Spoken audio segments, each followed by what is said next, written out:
tangiak kita. Dameni debata na sumurung sian saluhut naroha.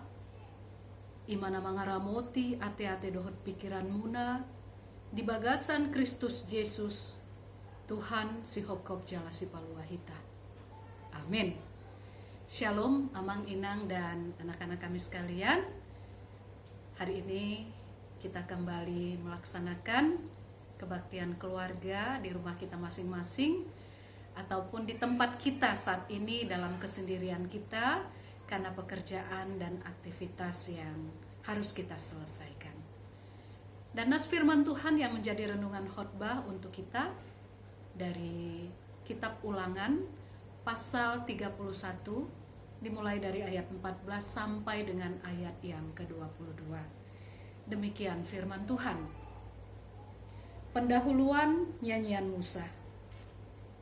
Kemudian berfirmanlah Tuhan kepada Musa, sesungguhnya sudah dekat waktunya bahwa engkau akan mati. Maka panggillah Yosua dan berdirilah bersama-sama dengan dia dalam kemah pertemuan, supaya aku memberi perintah kepadanya. Lalu pergilah Musa dan Yosua berdiri dalam kemah pertemuan. Dan Tuhan menampakkan diri di kemah itu dalam tiang awan, dan tiang awan itu berdiri pada pintu kemah. Tuhan berfirman kepada Musa, ketahuilah, engkau akan mendapat perhentian bersama-sama dengan nenek moyangmu, dan bangsa ini akan bangkit dan berzinah dengan mengikuti Allah asing yang ada di negeri kemana mereka akan masuk. Mereka akan meninggalkan aku dan mengingkari perjanjianku yang kuikat dengan mereka. Pada waktu itu, murkaku akan bernyala-nyala terhadap mereka. Aku akan meninggalkan mereka dan menyembunyikan wajahku terhadap mereka, sehingga mereka termakan habis dan banyak kali ditimpa malapetaka serta kesusahan.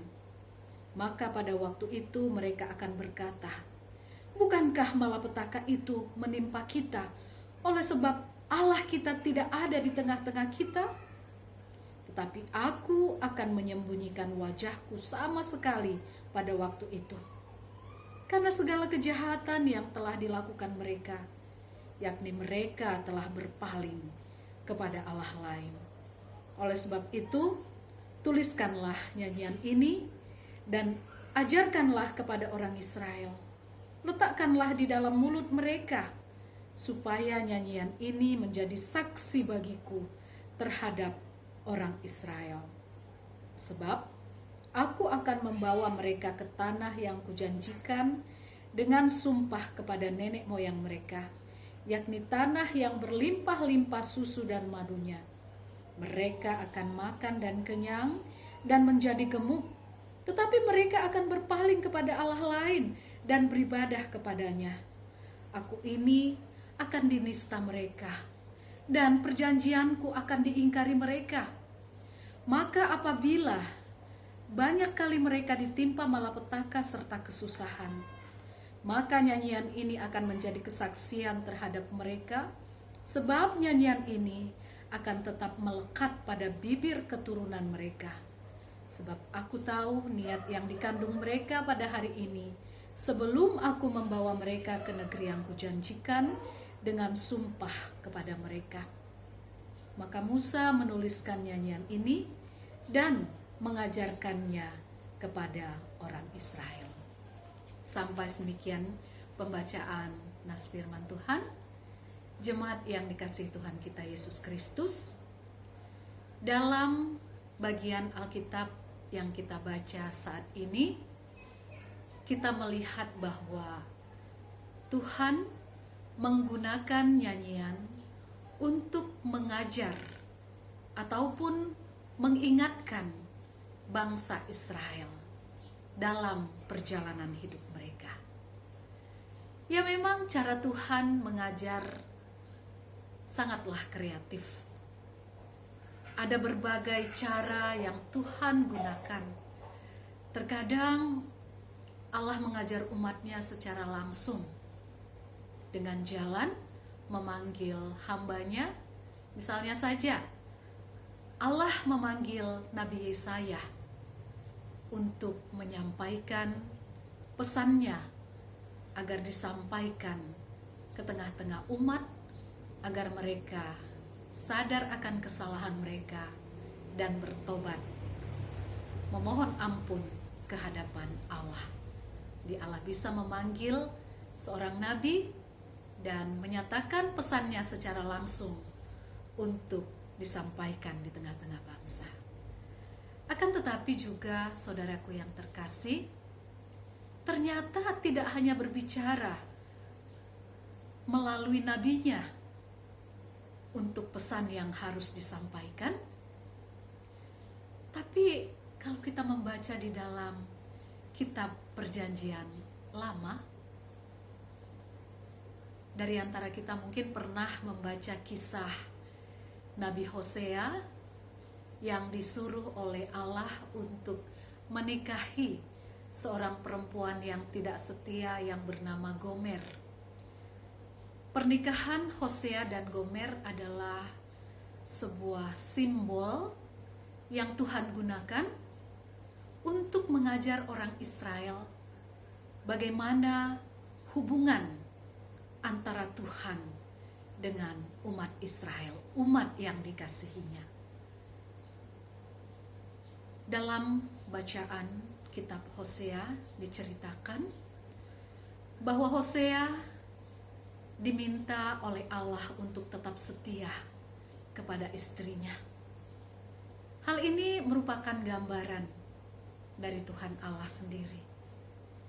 Dan Gomer yang selalu tidak setia adalah gambaran dari bangsa Israel yang suka sekali meninggalkan Allah dalam kehidupan imannya, yang tidak bisa setia untuk tetap berpengharapan menjalani kehidupan mereka.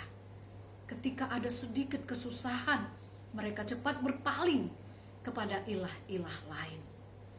Jadi kisah hubungan Hosea dan Gomer dijadikan sebagai drama kehidupan yang mencerminkan hubungan Tuhan dengan bangsa Israel.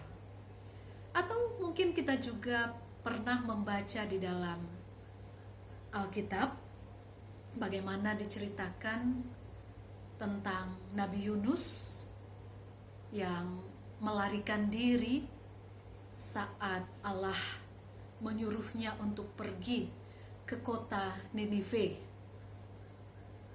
Yunus yang mau melarikan tanggung jawabnya untuk memberitakan berita pertobatan di tengah-tengah bangsa yang sudah begitu jauh dari Tuhan. Satu saat dia diajar oleh Tuhan Allah kita melalui sebuah pohon jarak yang pada awalnya membuat Yunus senang karena bisa melindungi dia ketika diterpa terik panas matahari. Pohon jarak itu yang sederhana itu bisa menudunginya, melindunginya dari kepanasan.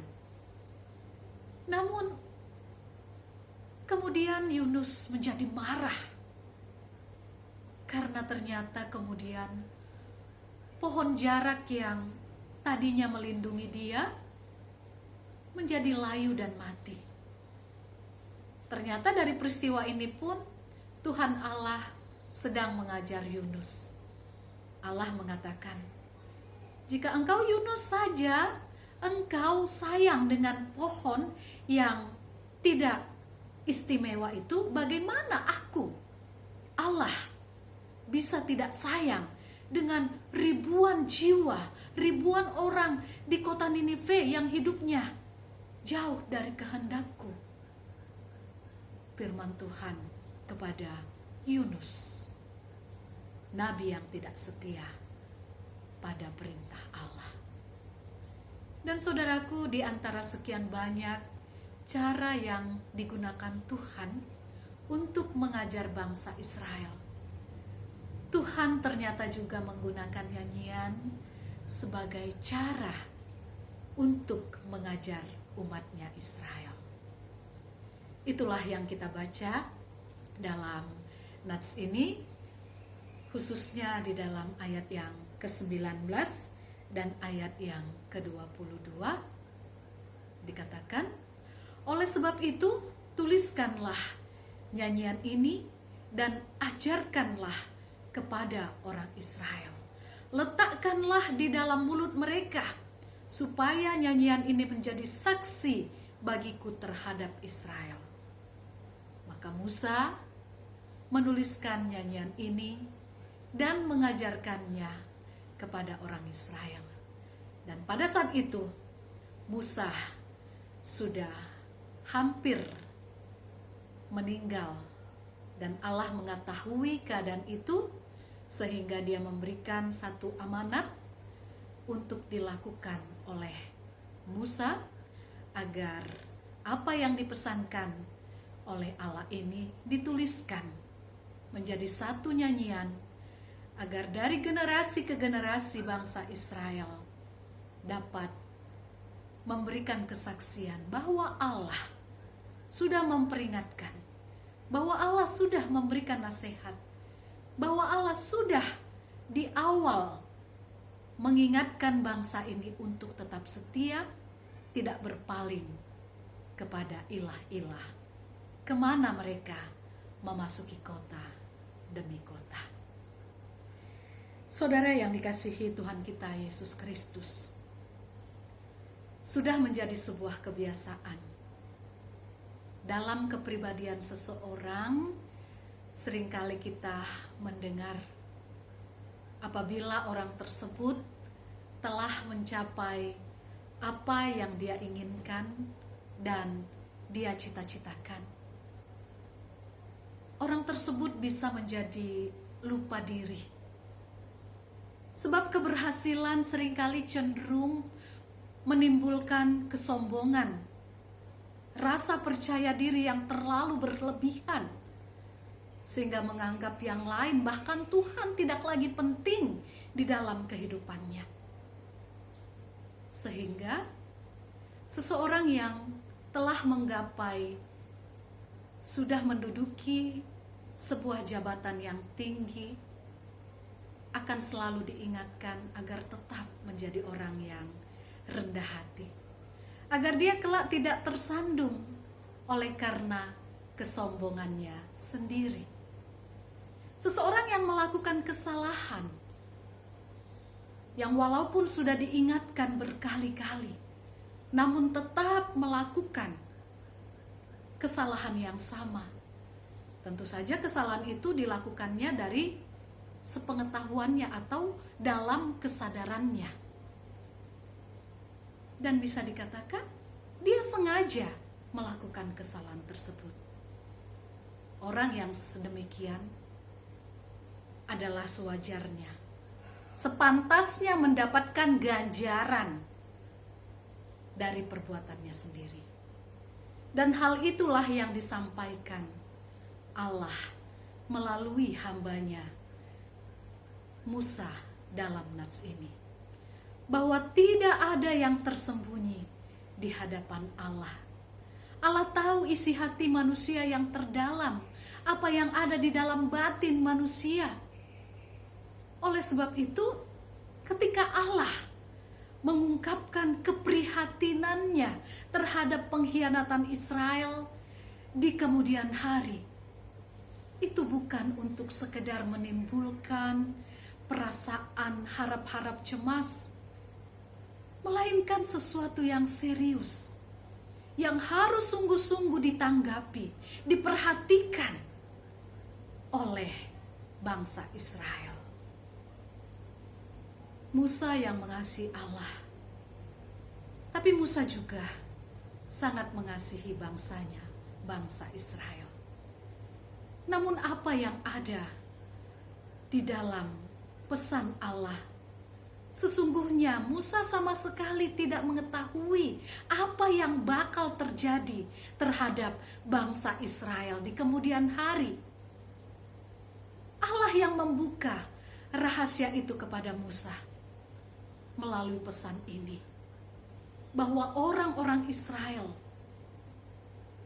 akan mengikuti jejak nenek moyang mereka. Itu dikatakan tadi di dalam ayat 14 sampai dengan ayat yang ke-16. Bahkan Allah juga menyingkapkan kepada Musa bahwa hukuman yang akan diterima oleh bangsa Israel adalah satu hal yang akan sangat merugikan kehidupan bangsa tersebut. Karena Allah mengatakan Dia akan menyembunyikan wajahnya. Dan ketika bangsa Israel dalam malapetaka yang banyak, yang begitu besar, dikatakan Allah akan menyembunyikan wajahnya. Sehingga kalau kita memperhatikan di dalam nats ini, ada dua hal, ada dua garis besar yang menjadi pesan melalui firman Tuhan kepada bangsa Israel. Pesan yang pertama yaitu tentang murka Allah. Murka Allah akan menimpa umatnya dengan pelbagai malapetaka dan kesusahan. Itu boleh kita perhatikan tadi di dalam ayat yang ke-17, jelas sekali dikatakan, pada waktu itu murkaku akan bernyala-nyala terhadap mereka. Aku akan meninggalkan mereka dan menyembunyikan wajahku terhadap mereka, sehingga mereka termakan habis dan banyak kali ditimpa malapetaka serta kesusahan. Maka pada waktu itu mereka akan berkata, bukankah malapetaka itu menimpa kita oleh karena Allah tidak ada di tengah-tengah kita? Lalu hal yang kedua, Allah menyembunyikan wajahnya terhadap bangsa Israel. Itu juga jelas dikatakan di dalam nats ini ayat yang ke-18, tetapi aku akan menyembunyikan wajahku sama sekali pada waktu itu karena segala kejahatan yang telah dilakukan mereka, yakni mereka telah berpaling kepada Allah lain. Allah menyembunyikan wajahnya terhadap bangsa Israel. Artinya bahwa Allah mencabut pemeliharaan dan penyertaannya atas bangsa Israel. Mereka yang tidak hidup dalam anugerah Allah saat itu dikarenakan kejahatan mereka. Itu dikarenakan mereka sendirilah yang menjauh dan meninggalkan Allah. Sehingga hidup mereka penuh dengan kesusahan, hidup dalam kemurkaan Allah. Dan sebagai buktinya, Allah memerintahkan Musa untuk menuliskan sebuah nyanyian yang menceritakan diri bangsa Israel. Agar ini menjadi satu nyanyian yang terus dikumandangkan, yang terus dinyanyikan, yang terus ada di hati dan mulut generasi seterusnya bagi orang Israel. Sehingga tidak ada lagi kesempatan bagi mereka untuk menyalahkan Allah. Tidak ada lagi apapun yang bisa mereka harapkan ketika mereka sudah menjauh dari Tuhan.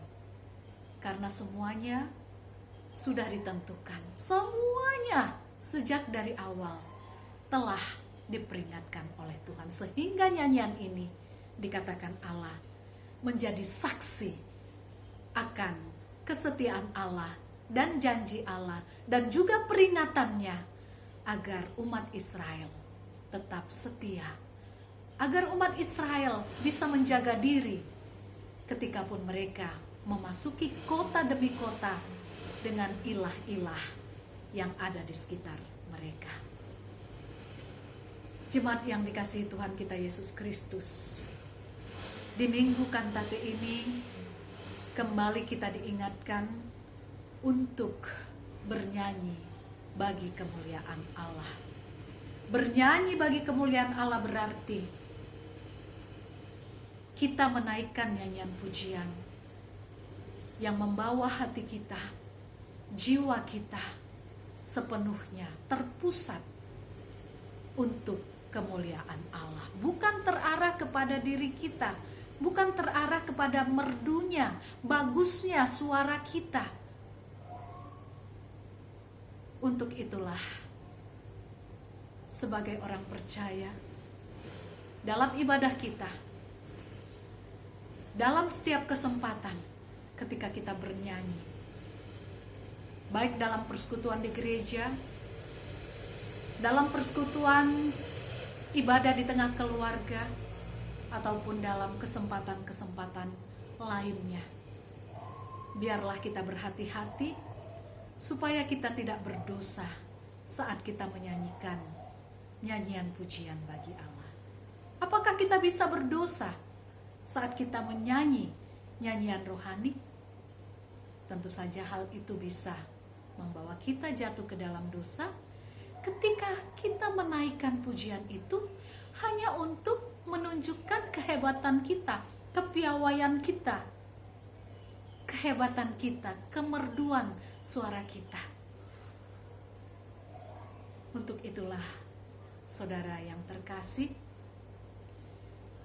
biarlah kita selalu merendahkan hati kita, merendahkan diri kita di hadapan Tuhan, agar kiranya Roh Kudus memampukan kita untuk bisa memuliakan Tuhan senantiasa melalui nyanyian yang merupakan ungkapan hati, ungkapan batin kita.